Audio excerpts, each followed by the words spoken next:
And you did a fair amount. If you look in the annual report, you can see that between December 13th and 24th, it looks like you guys bought back about $233 million worth of Berkshire, which was right near that particular stock market bottom.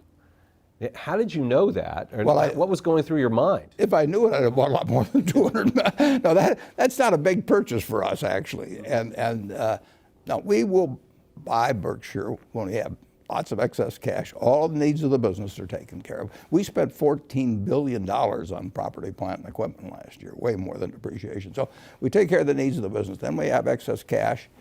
And if we find we'd love to do is find other businesses to buy.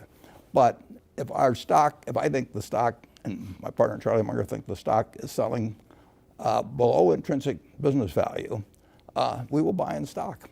So it obviously was at that point.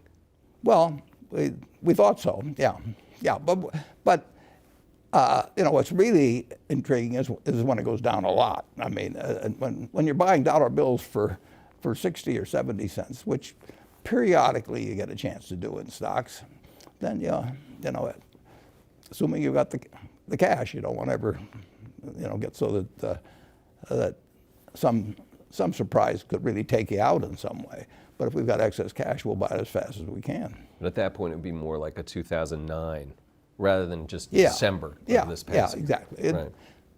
But it's, if you and I own a McDonald's franchise together and it's worth $1 million and you own 50% of it and you come to me and you say, I'll sell out for $400,000, I'll buy you out. If you say you want to buy mine, I'd be wary of that, but yeah, well, for just that reason. You should be, yeah. But if you want $600,000, I'll just say, come back tomorrow.